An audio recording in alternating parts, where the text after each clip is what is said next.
ناظرین، آئے دن بے شمار بچے پوری دنیا میں سیکسول اسالٹ کا سامنا کرتے ہیں جو کہ ان کی پرسنالٹیز پہ بے شمار منفی اثرات چھوڑ جاتے ہیں۔ اگرچہ گورنمنٹس اور سول سوسائٹی کے لیول پر ایسے بے شمار اقدامات کیے جا رہے ہیں جن سے کہ بچوں کو سیکسول اسالٹ سے محفوظ رکھا جا سکے، لیکن پھر بھی ان میں خطر و کمی واقع نہیں ہو رہی۔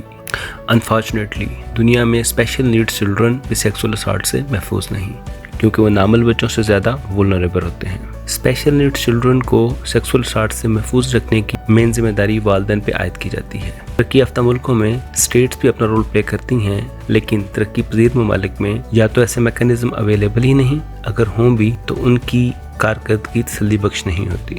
ہم اسپیشل نیڈس چلڈرن کو سیکسول ابیوز سے کیسے محفوظ رکھ سکتے ہیں، آئیے جانتے ہیں آج کی ریسرچ ٹاک۔ تو ناظرین، آج ہمارے ساتھ ہیں ڈاکٹر سارہ رضوی جعفری، جو کہ department of sociology former Christian college university Lahore میں ایز اسسٹنٹ پروفیسر کے طور پہ کام کر رہی ہیں۔ ڈاکٹر سارہ اگست 2020 سے university of Oxford department of social policy intervention کے ساتھ as post doc research fellow کے طور پہ بھی انگیج ہیں۔ Institute of social and cultural studies university of the Punjab سے انہوں نے پی ایچ ڈی اور ایم فل کیا ہوا ہے۔ اس کے علاوہ London school of economics and political science سے انہوں نے بی ایس سی آنرس کی ہوئی۔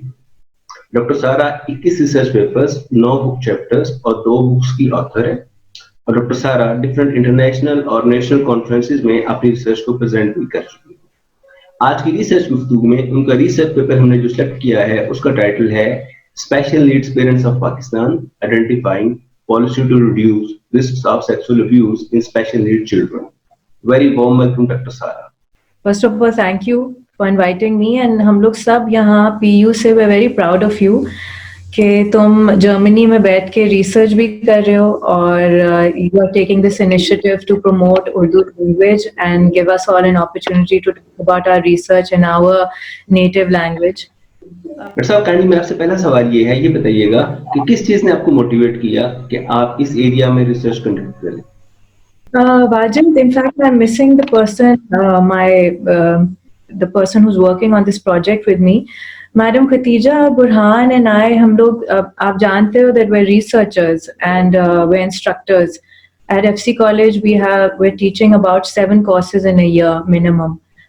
Sometimes it goes up to 8 courses. So it's really tough to get involved in community service or service learning, but humne ye ek rule rakha hua hai that we do take our students to NGOs and to the public sector and try to integrate them in terms of social welfare initiatives jo ho rahe hain. So ہمارا جو یہ special needs کا project تھا، it started off with trying to investigate what kind of social protective measures special needs families are in need of in Pakistan. And then this paper that you've chosen for discussion is on it's a smaller sample because very few mothers were willing to speak on this area. Fathers, again, we were unable to sample.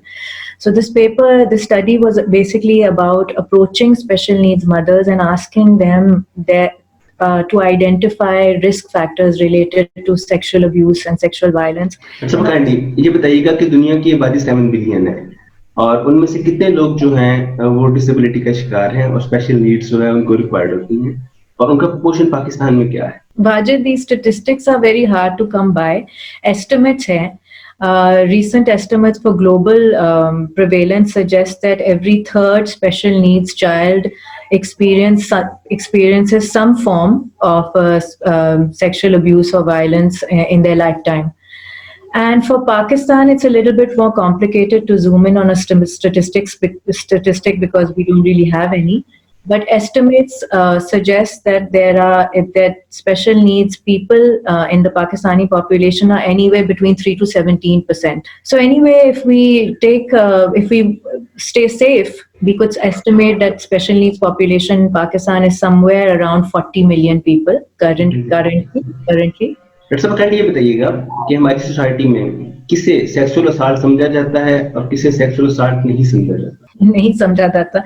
Okay, so the definition of sexual abuse, Wajid, over here is that it ranges from penetrative sex to anything that is coerced with regard to sexual activity. It could even be a touch or a gesture. So again, it's an umbrella term. this is a problem or this is an issue, because when perpetrators feel that it was just a gesture or a touch or something that didn't involve penetrative sex, they believe, as it is in Pakistan, there's an issue of a lack of accountability and punishment. But even generally globally, perpetrators feel that if it's anything other than penetrative assault, then they would get off lightly, not just one. But so there's one question, I mean, leading from this question, how is it possible that we can distinguish the good and bad gestures from somebody regarding towards children? I mean, is it not very difficult to understand? I mean, if somebody is expressing love, unity kind of stuff to a child, how the parents can distinguish that this is a positive gesture and this is a negative gesture? Has been thankfully already agreed by specialists, good touch versus bad. I think they call it good touch versus bad touch.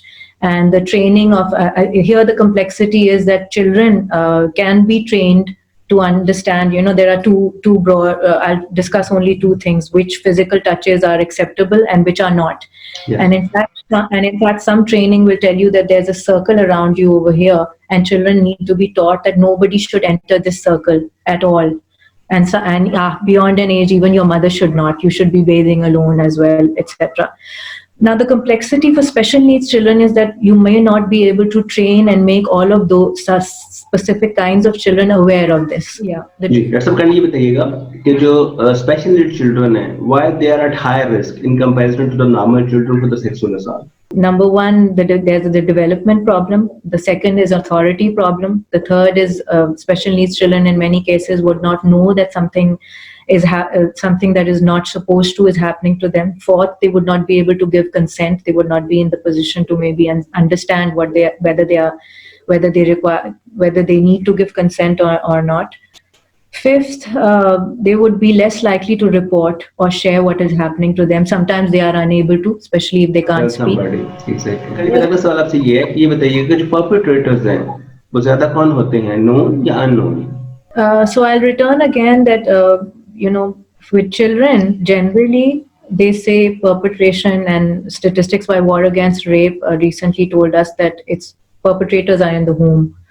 But with special needs children, what they say is that it could be within the home, it could be teachers and counselors, it could be healthcare providers, it could be relatives who are being asked to take care of children while parents are going out to work. And unfortunately, it could also be elder children, elder cousins. So kindly ये बताइएगा कि what type of adverse consequences on the child developments are of sexual assault? The major aim for parents and families of special needs children is that they become independent members of society and they retain some form of dignity. The biggest fear for parents is that when they are gone, these special needs children should somehow be able to survive on their own and not be dependent on relatives. And especially in countries like Pakistan, where there isn't state support. So, a lot of parents are worried that when we die, will our children be at the mercy of an ED home? Or relatives or siblings who would obviously not be able to provide the same kind of care and support and vigilance that parents would be given. And when obviously perpetration of crime occurs, whether it's neglect, whether it's physical abuse, whether it's sexual abuse, that takes that child backwards in terms of being able to catch up and with regards to development. तो इनकी जो psychological health होगी बच्चों की वो भी तो बुरी तरह डैमेज होती होगी due to these assaults. Because usually with most forms of sexual abuse, it's not necessarily penetrative rape or physical abuse and physical signs of bruising, and that in 3 months you provide them care and the body will recover. It's usually the impact is on the emotions, and sometimes it's not very clear whether that emotional trauma will ever go. And then special needs children would then require, global literature tells you that then they would require, double the support for counseling. तो ये बताइएगा कि आपने data कहाँ से collect किया था, कौन सा सिटी से, पाकिस्तान से, इस रिसर्च पेपर को लिखने के लिए? जी, we collected data from Gujranwala, Lahore and Multan. Madam Khatija visited Gujranwala and Multan, and I was responsible for Lahore. We had our obviously travel and time restrictions. Doctor kindly आपने mention किया है अपनी findings में कि there are different social factors, they influence basically the situation and they increase the probability of the special needs children to be exposed to sexual assault. तो वो कौन से social factors हैं, kindly हमारे नाज़रीन को बताइए.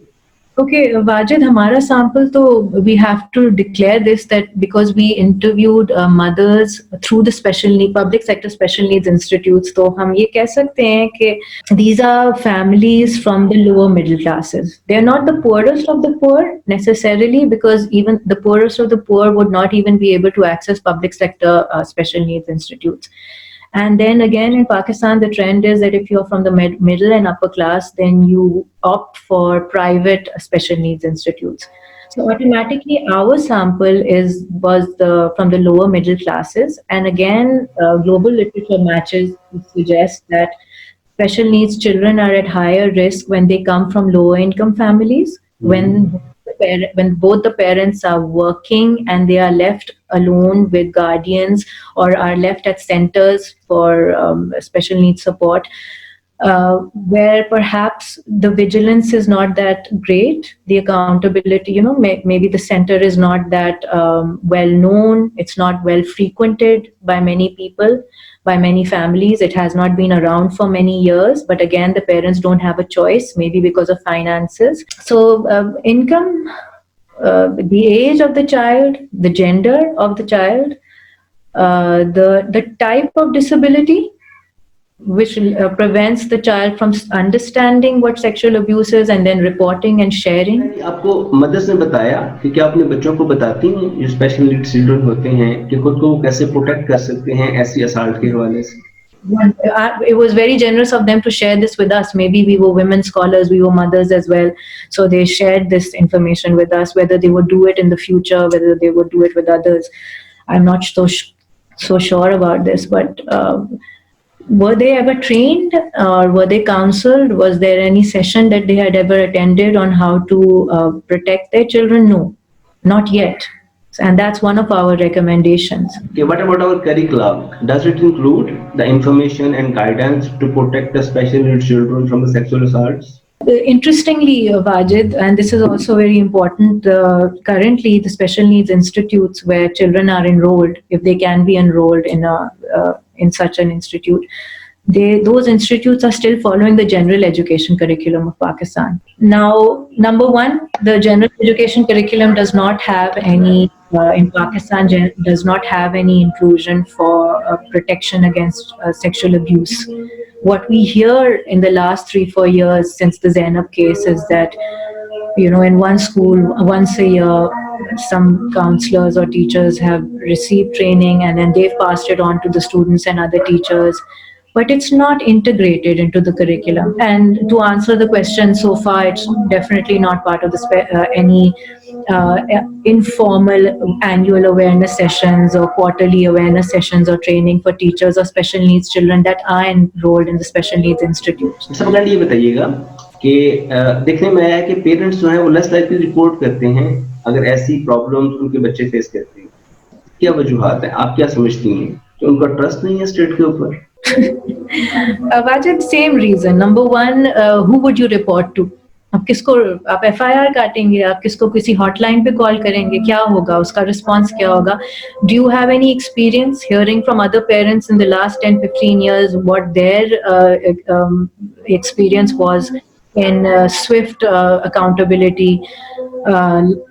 So major issues in Pakistan are honor issues. We have a culture of just keeping quiet, encouraging others to keep quiet, telling them on an individual basis कि भाई अच्छा अगर ऐसा हुआ है, if something like this has happened, then protect your child individually. But how will it help? I mean, my question would be that अगर आपका laptop भी चोरी हो जाए, आप पुलिस के पास तो नहीं जाएंगे ना पाकिस्तान में. तो in such a case, जहाँ it's not just a case of आपके बच्चे के साथ कुछ हुआ है, but rather social कितना backlash होगा. ब्लेम तो मदर के ऊपर और फादर के ऊपर ही आता है ना, आपने अकेले क्यों छोड़ा, उसके पास क्यों छोड़ा, आपको पता क्यों नहीं था. So immediate reaction is keep quiet and try to not send your child out or not leave them with that person. तो पहले ये बताइएगा कि आपकी रिकमेंडेशंस क्या हैं, आपकी रिसर्च क्या रिकमेंड करती है कि कैसे प्रोटेक्ट किया जा सकता है स्पेशल नीड्स चिल्ड्रन को सेक्सुअल असॉल्ट के अगेंस्ट? हमने बड़ा एक डिटेल्ड मॉडल सा और प्रपोजल बनाया है. उसकी जो इम्पोर्टेंट एलिमेंट्स हैं मैं अभी बात कर देती हूँ. नंबर 1 है training. and awareness, but on multiple levels. So ایک ہم نے آلریڈی بات کر دی کہ اگر ہم کسی طرح کریکولم میں انکلوڈ کر لیں. دوسرا ایک ہم نے ریکمنڈیشن کی ہے کہ پاکستان میں جابس کی بڑی ضرورت ہے, اینڈ آپ کو پتا ہے کہ جیسے کہ سوشل ورکرز کے لیے تو جابس ہی نہیں ہیں, تو this is where social workers need to be integrated. We can easily create 1 million jobs annually which will solve economic problems and social problems. اگر آپ سوشل ورکرز کو کمیونٹیز میں بھیج دیں at family level, neighbourhood watch schemes کے لیے ان کے لیے ایک رول ڈیزگنیٹ کر دیں, اینڈ اسکولز میں بھیج دیں, and then special needs institutes پہ جتنے وہ بچے اور ڈفرینٹ ووکیشنل سینٹرز اور جہاں بھی وہ داخل ہوتے ہیں ان کے اندر بھیج دیں for 2 purposes. One is surveillance and vigilance of the children, but second is also to continue awareness. One way that perpetrators are deterred is اگر آپ انہی کے گھروں میں اور انہی کے سینٹرز میں جا کے ان کو کوارٹرلی اویئرنیس دینا شروع کر دو کہ آپ کو پتہ ہے یہ چیز ہوتی ہے, آپ کو پتہ ہے ہم مانیٹر کر رہے ہیں, تو وہ پرپیٹریٹرز بھی اسی اویئرنیس اور ٹریننگ سے, it's not just the guardians and the parents and the family and the community جو that gains, but perpetrators get deterred as well. So just one other recommendation I'll mention, that in a country like Pakistan we need the integration of our religious leaders, media, community notables جو ہمارے ہیں in media. تو آپ کا بہت بہت شکریہ کہ آپ نے اس ایریا کو ٹچ کیا, جس پہ جو کہ پاکستان میں ایک نیشنل کنٹریبیوشن ہے آپ کی طرف سے, اینڈ آئی ہوپ سو جو کہ کنسرن منسٹریز ہیں, ڈپارٹمنٹس ہیں, آپ کی ریکمنڈیشن کو کنسلٹ کریں گی, اور ہو سکتا ہے کہ ہماری اس گفتگو کے نتیجہ میں کچھ پالیسی میکرز جو ہیں ان کو بھی انفارمیشن ملے ان ایریاز کو ٹیپ کرنے کی جو کہ بیسیکلی نیگلیکٹڈ ہیں, اور جس کی وجہ سے جو اسپیشل نیڈ چلڈرنز ہیں وہ ہائی رسک پہ رہتے ہیں سیکسول اسالٹ کے. تو جو آپ کی ریکمنڈیشنز ہیں ان میں امپورٹنٹ چیز ہے کہ جو پیرنٹس ہیں ان کو ٹریننگ پرووائڈ کی جائے تاکہ وہ ریئلائز کر سکیں کہ ان کے بچے کس کس کنڈیشن میں جو اسپیشل نیڈ چلڈرن ہیں وہ ہائی رسک پہ ہوتے ہیں سیکسول اسالٹ کے, اور وہ پرپیٹریٹر کو آئیڈینٹیفائی کر سکیں اور اپنے بچوں کو گائیڈ کر سکیں اور خود کو بھی ایجوکیٹ کر سکیں انہوں نے اس سچویشن کو کیسے ٹیکل کرنا ہے. آپ کی ریکمنڈیشن یہ بھی انڈیکیٹ کر رہی ہیں کہ پاکستان میں جو ویجیلنس سسٹم ہے وہ امپروو ہونا چاہیے, اور جو اسٹیٹ اور جو پیرنٹس ہیں ان کا ٹرسٹ جو ہے وہ انہینس ہونا چاہیے, تاکہ جو پیرنٹس ہیں اگر وہ ایسی سچویشن میں ہوتے ہیں تو ان کو پتا ہو کہ انہیں کون سے انسٹیٹیوٹ کو اپروچ کرنا ہے, کیونکہ امیڈیٹلی انہیں ہیلپ پرووائڈ کر سکتا ہے, اور اس ہیلپ کے نتیجہ میں ہو سکتا ہے کہ جو پرپیٹریٹرس ہیں فیوچر میں ویجیلنٹ ہوں, انہوں نے اس طرح کے اسالٹ میں انوالو نہیں ہونا. اس کے علاوہ آپ کی ریسرچ یہ بھی گائیڈ کر رہی ہے کہ ہائر ایجوکیشن کمیشن اور ہائر ایجوکیشن ڈپارٹمنٹ جو پنجاب میں ہیں, جو ہائر ایجوکیشن ڈپارٹمنٹ پروونسز میں ہیں پاکستان میں, ان کو فنڈنگ ایلوکیٹ کرنی چاہیے لانگیٹیوڈنل اسٹڈیز کنڈکٹ کرنے کے لیے اس ایریا کے اندر, تاکہ اسٹیٹسٹکس جنریٹ ہو سکے اور نالج جنریٹ ہو سکے جس کی بیس پہ فیوچر میں پالیسی میکنگ ہو اور لیجسلیشن ڈیزائن کیا جا سکے. آپ کی سرچ میں یہ بھی بتاتی ہے کہ جو چائلڈ پروٹیکشن بیوروز ہیں ان کا کولیبوریشن ڈیولپ ہونا چاہیے یونیورسٹیز کے ڈپارٹمنٹ کے ساتھ, کہ وہ یونیورسٹیز جو کنٹینیوسلی اس ایشو کے اوپر ریسرچ پروڈیوس کرتی ہیں تاکہ ان کی ریسرچ کی ریکمنڈیشن کی بیس کے اوپر اپنے وہ پالیسیز انٹرنل اور پروگرام ڈیزائن کر سکیں. تو آپ کے ٹائم کا اور آپ کی ویلیوبل ریسرچ کا بہت بہت شکریہ. Thank you Wajid.